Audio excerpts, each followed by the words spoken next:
Hello guys, welcome to my channel. Press the subscribe button like this, and then you have to tap the bell icon adjacent to the subscribe button like this, and then you will get the notifications from my channel. Guys this is Ayush और आज हम इस video में बात करने वाले हैं reality of high salary packages की, जो कि हम अक्सर सुनते हैं न्यूज़पेपर्स में, आर्टिकल्स में कि आईआईटी आईएम या बहुत सारी जो भी रिप्यूटेड इंस्टीट्यूट उसको बच्चों को बहुत हाई सैलरी पैकेजेस मिल रहे हैं। जैसे कि माइक्रोसॉफ्ट ने दे दिया 1 करोड़, गूगल ने दे दिया 1.5 करोड़। ऐसे हम सुन के तो डीमोटिवेट होते हैं, तो हमें रियलिटी का एक्चुअली पता नहीं होता है कि उस बंदे को कितनी सैलरी मिल रही है।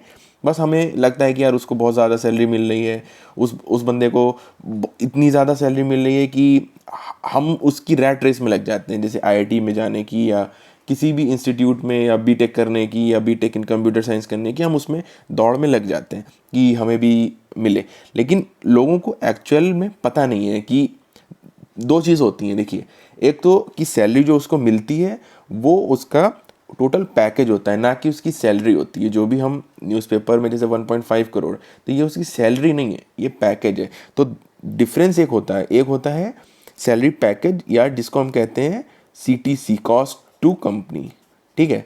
एक होता है उसकी सैलरी मतलब जो भी अमाउंट उसकी पर मंथ उसके अकाउंट में आएगा, ठीक है, आफ्टर टैक्स डिडक्शन, उसको सैलरी कहेंगे, ठीक है। ये मैंने मंथली सैलरी, सब जगह मंथली सैलरी मिलती है, इंटू 12 मतलब वो उसकी एनुअल सैलरी हुई, ठीक है। और जो सीटीसी या उसका जो पैकेज है उसका ये कंपोनेंट होता है सैलरी। तो मतलब सीटीसी जैसे कि फॉर एग्जांपल किसी बंदे का इन्होंने बता दिया 40+ लाख पर एनम है, ठीक है, तो उसका जो सैलरी कंपोनेंट होगा वो ज़्यादा से ज़्यादा 12 to 14 लाख होगा केवल। ऐसा नहीं है कि उस बंदे को कि 2.5 लाख के अराउंड पर मंथ मिलेगी, नहीं, उस बंदे को मिलेगी लगभग 1.1 लाख पर मंथ उसकी सैलरी होगी, ना कि 2.5 जो कि हमें लगता है, ठीक है, आफ्टर टैक्स डिडक्शन। तो ऐसा नहीं है कि इतना हाई पैकेज या इतना, ये जो वैल्यू हम देखते हैं न्यूज़पेपर में, आर्टिकल्स में, तो उस पर सैलरी डिपेंड करती है। ये पैकेज है, पैकेज मतलब इसके कई सारे कंपोनेंट्स हैं, उसका एक कंपोनेंट होता है सैलरी, जो कि हमें अपने यूज़ के लिए आएगी मंथली, ठीक है। तो अब मैं आपको क्लियर करता हूँ, जैसे कि ये तो एक एग्जांपल था। अब किसी बंदे को 1 करोड़ भी दे देते हैं, 1.5 करोड़ दे देते हैं, तो जितने भी पैकेजेस जो भी हम देखते हैं अबव 60 लाख पर एनम, जितने भी कोटेड रहते हैं, ठीक है, तो वो कोई भी इंडियन ऑफर नहीं होते हैं, सारे इंटरनेशनल होते हैं, पहली चीज़। तो ये लोगों को पता नहीं है। लोग सोचते हैं कि इंडिया में इतना पैकेज मिल रहा है यार, यहाँ से बीटेक कर लो, यहाँ से एमटेक कर लो, इतना पैकेज मिल जाएगा। ऐसा नहीं होता है, ये सारे इंटरनेशनल पैकेज हैं। और जिन बंदों को मिला है या जिन बच्चों को मिला है वो एक्चुअल में डिज़र्विंग होते हैं, ठीक है, ये भी एक रियलिटी है। वो एक्चुअल में उतने टैलेंटेड होते हैं और उनको वो स्पेसिफिक स्किल सेट उनके पास है, उनके पास होता है, जो कि एक सबके नहीं होता, ठीक है। इसमें आईक्यू वाली बात भी है कि कंपनीज जो भी आती हैं बहुत हाई सैलरी पैकेजेस देती हैं, वो केवल आपकी एकेडमिक्स नहीं देखती हैं, आपकी आईक्यू देखती हैं, आपकी लॉजिकल एबिलिटी देखती हैं, रीजनिंग देखती हैं, कई चीज़ें, आपका इंटरपर्सनल स्किल्स देखती हैं। उसके बाद ये सब पैकेज मिलता है। तो ये एक अलग कॉन्टेक्स्ट था जो मैं बताना चाह रहा था। लेकिन जो इंटरनेशनल पैकेजेस जो हम देखते हैं, ठीक है, उसको भी जो आर्टिकल्स या होते हैं उसमें ये वो क्लैरिफाई नहीं करते हैं कि ये इंटरनेशनल पैकेज है कि डोमेस्टिक पैकेज है। डोमेस्टिक मतलब विद इन इंडिया, इंटरनेशनल मतलब आउटसाइड ऑफ इंडिया, कोई भी कंट्री में, US, UK, Germany, Japan, Korea, ठीक है, न्यूजीलैंड। सो मेनली ये कंट्रीज़ में हमारा इंटरनेशनल ऑफरिंग होता है। मतलब यहाँ से कंपनीज आती हैं, कैंपस प्लेसमेंट्स लेती हैं, हाई सैलरी पैकेजेस देती हैं। लेकिन ऐसा नहीं है कि वो बंदा ये 60 लाख पर एनम का जो पैकेज उसको इंटरनेशनल मिला या इससे ज़्यादा मिला है, 1 करोड़, 1.5 करोड़, ठीक है, वो सब इंटरनेशनल पैकेज है। तो वो ऐसा नहीं है कि उन्होंने रुपीज़ में दिया है, उन्होंने उनकी करेंसी में दिया है। जैसे जो हम देखते हैं जैसे कि मैं इसको इरेज करके बताता हूँ। जैसे 1 करोड़ का पैकेज उन्होंने बोला, ठीक है, ये गूगल ने दिया और होता क्या है, ये इंटरनेशनल पैकेज ऑफर है, ये इंडिया में किसी को नहीं मिलता, कैसे भी नहीं मिल सकता कभी भी, ठीक है। तो ये इंटरनेशनल पैकेज ऑफर है और इसकी जो वैल्यू है वो अराउंड, आप मान के चलिए 120K US डॉलर या 1,20,000 US डॉलर, ये उसको पैकेज मिला। इसको उन्होंने कन्वर्ट कर दिया 70 या किसी से भी ये मल्टीप्लाई कर देते हैं और उसको ये कोट कर देते हैं इंडियन रुपीज़ में, जो कि पूरी तरह से गलत है। होता क्या है कि उस बंदे को, क्योंकि वो काम तो करेगा यूएस में ही, यूएस गवर्नमेंट को टैक्स देगा, तो उसका पैकेज तो उसी की करेंसी में होगा, ठीक है। ऐसे ही अगर वो कहीं न्यूजीलैंड में करेगा तो न्यूजीलैंड का वहाँ की करेंसी होगी, ऑस्ट्रेलिया में करेगा तो ऑस्ट्रेलिया की करेंसी होगी। तो ये जो भी पैकेजेस हम देखते हैं ये रुपीज़ में कन्वर्ट कर देते हैं, जबकि जो ये पैकेज है 1,20,000 US डॉलर, ये बहुत ही मीडियम या मीन सैलरी कह सकते हो आप, या एवरेज सैलरी कह सकते हो, जो भी कोई भी रह रहा हो विद इन यूएस, क्योंकि वो यूएस में ही रह के ये जॉब करेगा, एक्सपेंडिचर उसका वहाँ है, तो उसकी जो परचेजिंग पावर है उसको कहते हैं परचेजिंग पावर पैरिटी, ठीक है, परचेजिंग पावर पैरिटी।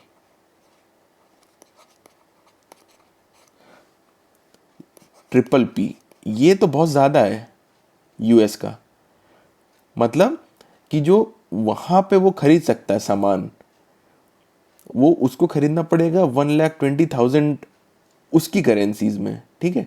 और ये जो कोट कर देते हैं पैकेज, ये यहाँ का कोट कर देते हैं इंडियन रुपीज़ में, जो कि लाइक टेक्निकली सही है कन्वर्जन की बात, लेकिन वो जब बंदा यूएस में रहेगा, यूएस डॉलर में पैसे कमाएगा, तो फिर वहाँ के ही उसको जो भी उसकी लिविंग एक्सपेंडिचर, जो उसका खाना, रहना, रेंट, फूड, सब चीज़, एकोमोडेशन से लेके सब चीज़ उसको यूएस डॉलर में ही पे करना पड़ेगा।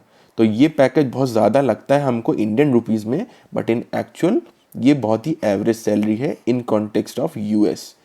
तो जो बंदा यूएस में रह के अगर कोई 500K या उससे ज़्यादा कमा रहा है तो वो अच्छा खासा पैसा वाला है, ठीक है। और ये पैकेज तो बहुत ही ठीक ठीक है, एवरेज पैकेज है, बहुत ज़्यादा हाई पैकेज नहीं है जिसको कि हम समझते हैं कि नहीं यार 1 करोड़ का इसको पैकेज मिल गया। तो अब मैं डिस्कस करता हूँ, ये तो एक आपको कॉन्टेक्स्ट बता दिया है कि डोमेस्टिक और इंटरनेशनल में ये कैसे होता है, ठीक है। अब जैसे कि डोमेस्टिक ऑफर जो बताते हैं, ये जैसे डोमेस्टिक ऑफर ये बताएंगे 40 लाख पर एनम का हम आपको पैकेज दे रहे हैं। तो जो डोमेस्टिक में 40 लाख पर एनम का पैकेज है, जिसकी जो यार सैलरी बनेगी वो यार 12 to 14 लाख पर एनम होगी। बाकी जो इसके कंपोनेंट होंगे वो होंगे करीब करीब 10 लाख के, तो इसको शेयर दे देंगे, 10 लाख वर्थ ऑफ शेयर्स। उसको क्या क्या कहते हैं ये लोग, उसको कहते हैं, दो होते हैं इसमें, ईसॉप्स और FSU। मैं आपको दोनों का डिफरेंस समझाता हूँ, अगर कहीं पे भी आपको कभी पैकेज मिले तो आपको समझने में इजी होगा, ठीक है। ईसॉप मतलब होता है employ stock option plan. Employ मतलब जो भी एम्प्लॉय है जिसको पैकेज ऑफर किया जा रहा है, एम्प्लॉय स्टॉक ऑप्शन प्लान, मतलब उस बंदे को वो क्या कह रहे हैं कि आप स्टॉक खरीद लीजिए, इतने वर्थ ऑफ स्टॉक खरीद लीजिए, और ये हम आपको देंगे नहीं, अभी पैसे हम नहीं दे रहे हैं, ये हम आपको स्टॉक इतने खरीद के दे रहे हैं। तो उसमें क्या होता है कि अगर ईसॉप मिल रहा है तो ये वाला जो अमाउंट है, ये 40 वाला, ये ऑटोमेटिक कम हो जाएगा, और आपको ये ऑफर करेंगे कि अब आप अपनी तरफ से अपनी जेब से 10 लाख डालिए और उसके बाद आप शेयर खरीद सकते हैं मार्केट वैल्यू से लेस, कम वैल्यू पे।